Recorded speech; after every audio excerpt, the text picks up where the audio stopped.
Hey, what's up, y'all? Happy Sunday.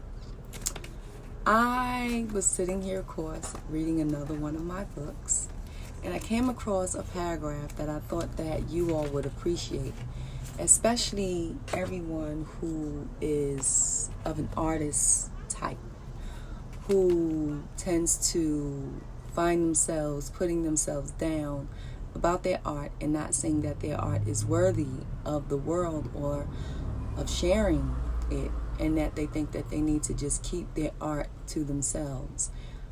So I have a bit of just hopefully this would be some encouragement to some of you all. So I just want to kind of read this to you. It's called The Universal Lesson. The lesson for members of the creative family is to never disparage or dismiss your talent, but to develop your unique artistic gift. In our society, art is generally regarded as a risky, if not altogether reckless, occupational choice. And any creativity that isn't financially rewarded is automatically classified as a hobby. I've been there. As a result, many hobby artists discount their talent simply because they haven't sold a piece of artwork or performed publicly.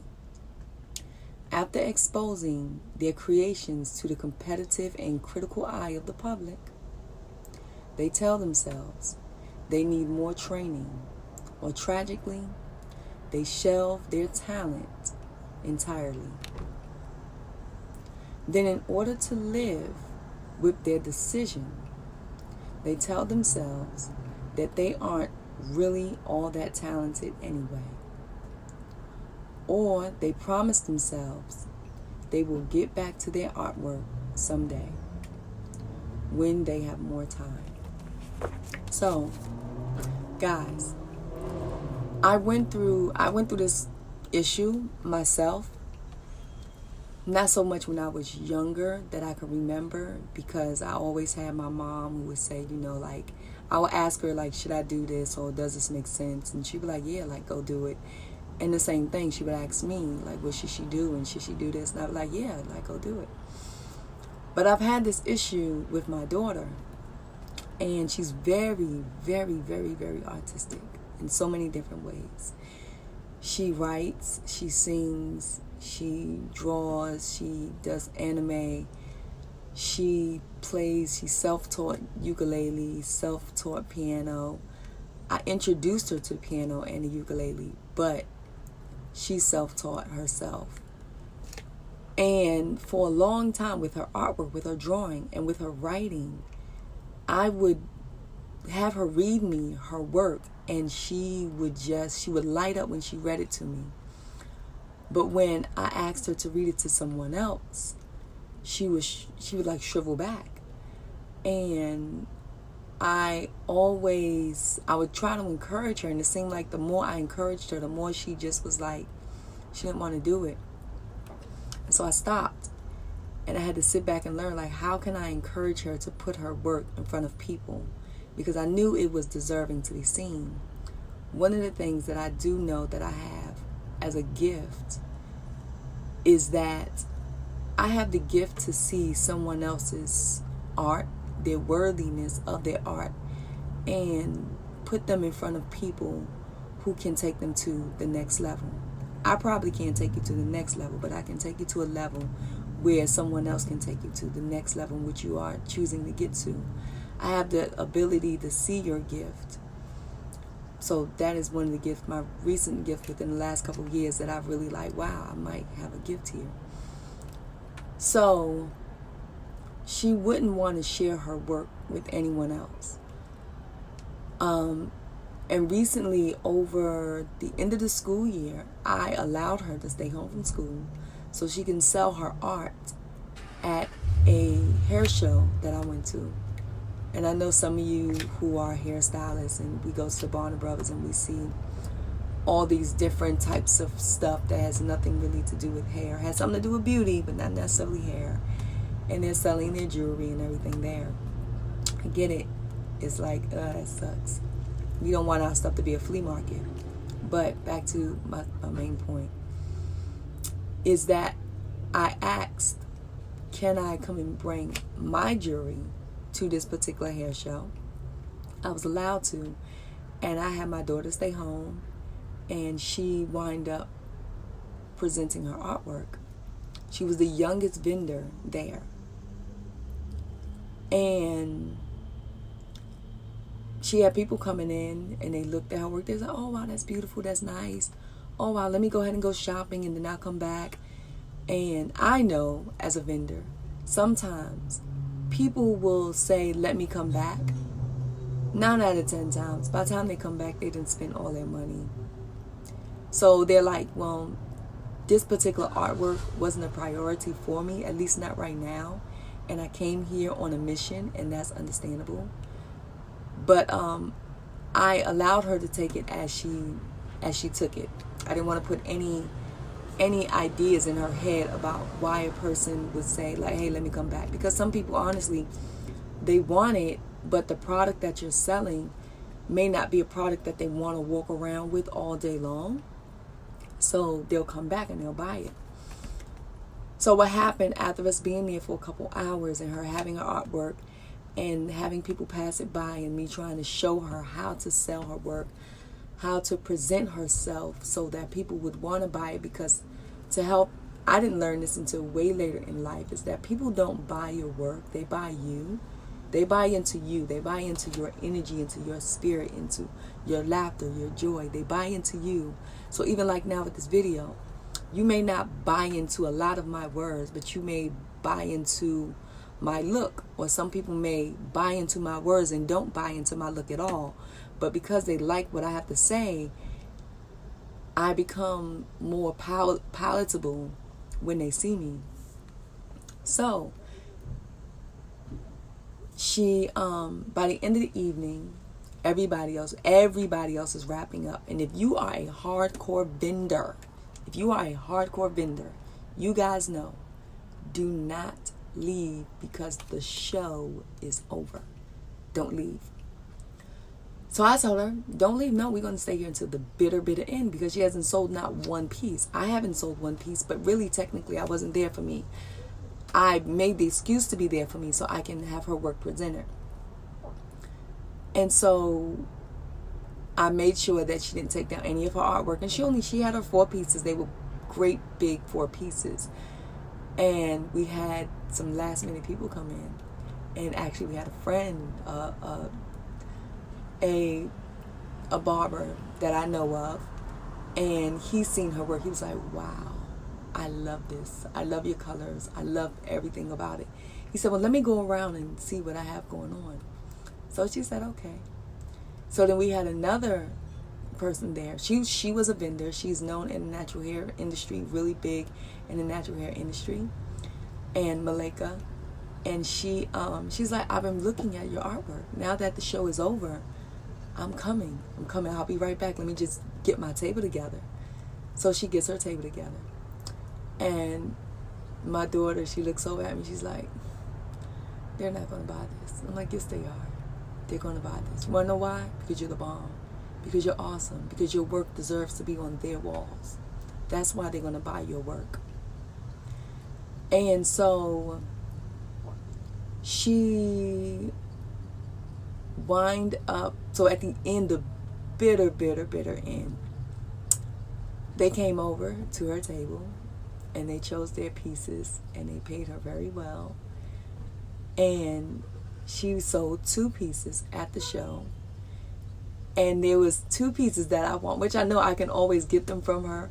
But it's nothing like, even being the mother of an artist, and I can buy it at any given time. I can buy it when she's asleep. I can buy it when, we're just in our own downtime. But it's nothing like buying a piece in the moment when it's meant to be sold. It did something for me, and it did something to her. So I bought her piece in the moment that it was sold, because it was like one piece I really wanted. And so I was kind of like, oh, I hope don't nobody buy this piece, because I want to buy it. If don't nobody buy it, And I knew she could always give me another one. So we wind up, so they bought it. They bought their pieces. I got the piece that I wanted. So she had one piece left at the end of the day. And with her artwork, she doesn't just sell you her art. She sells the packaging itself is art itself. That's how. So you get like 2 pieces for one. So either way, she sells her piece. She sells her piece to me. So she sells 3 pieces. She got 1 piece left. And so when she gets home and she's excited, she's like, oh my goodness, I saw my artwork. And she's telling her dad and it's cool. And he's like, which one you didn't sell? And he's like, oh, I love this piece. This is the one that I wanted. So he bought that piece from her. So like, it was really, really cool. So I say this is the universal lesson is to don't get discouraged and sell your gifts. Present, even if you don't sell them for cash, present your gifts to the world. Present your gifts. But because of that show that we did, and she sold out her work, we did another show earlier this summer, and she sold out once again. She sold out. There was people who wanted her artwork, and there was one lady who came up, older white lady, and she said, I love your work. Oh my gosh. If nobody buys any of, she said, matter of fact, tell them it's already sold. And if they want it, you can print them another, but it will cost them A, B, and C. But I already bought this. So she has 3 pieces that she bought. She bought, I think my daughter had 5 pieces altogether. So the lady bought the 3 pieces initially. No, she bought 2. She bought 2 initially. And we had another friend that we knew bought another piece. So that piece is already sold. Now she got 3 pieces that are sold. She got 2 pieces left on the table after the sale. And so the show is over. The lady comes back. She's happy. She's excited. I'll repost a post of this lady buying my daughter's art pieces because she's so excited about her work. And she buys the work, and then she's like, can I buy the other 3 pieces? And so, no, other two pieces? 3 pieces, because it was 6 altogether. So can I buy the other 3 pieces? So this lady bought 5 pieces of Iola's artwork. And she was like, I said, well, and I asked her, I said, well, what do you see? What do you feel? What do you feel in the work? She said, I feel everything. I feel alive. I feel life. I feel alive. And in a certain piece, she was like, I remember feeling this fall when I was younger. I remember feeling Christmas like this. I remember feeling summer like this. And so she explained the artwork. And when she looked, she was like, these pictures, when I look at them, this art, when I look at it, it makes me feel those good feelings of when I was younger. And I looked over at my daughter and I told her, I told you, your work is just not, I just drew some stuff and colored some stuff in. And it's not that. Your work has a feeling in it. It has an emotion that it draws out of people. Whether if it's pain, it draws pain. If it's a healing from the pain, it draws the healing of the pain out. If it is joy, it draws the joy out when someone doesn't remember what joys feel like. That's what your work do to people. And that's why they want your work. And so this was my daughter's second show, her selling her painting, and of course she sold out once again. She already had an idea of a goal of how much money she would like to earn. She earned way much more than that, so that was awesome. But I just wanted to share that paragraph to you guys, and I wanted to share the story that I have behind that paragraph. And I want to say to each and every last one of you who are an artist, a singer, a songwriter, a playwright, a book writer, if you draw by pencil and you think it's just a pencil on paper, take it, frame it, present it to the world. Don't look at yourself maybe as selling it, but present it to the world. You present it to the world, you'll be surprised what may come out of it. So present your work to the world. That is my message for today. Do not become discouraged. Do not become downhearted. Get out of your head. Today, I was almost in my head where I was starting to think about this message. And I almost didn't present it because I wanted to be perfect. But I don't care how perfect or imperfect my presentation is. What I care about is that you get this message. That's my main goal, is for you guys to get the message. So you all who are, if you're speakers, entertainers, comedians, seamstress, bakers, cooks, chefs, whatever it is, architects, dreaming to be an architect, woodworkers, any type of craft work or whatever that you do. I see Black Girls Craft. They've been rocking with all different types of crafts. And I'm going to say I just honor each and every last one of you who come and show your work, who display your work, who are teaching other people to also be encouraged by displaying their work as well. I honor each and every last one of you who are getting out of your comfort zones. I honor each and every last one of you who are getting out of your comfort zones and are stepping into yourselves. I honor each and every last one of you. So that is my message for today. I'm going to go ahead and continue to read my book, finish up my laundry, and then go get my hair cut. I'll talk to you later. Happy Sunday and enjoy. Smile. Because you never know who's watching or who needs your smile. All right. Peace.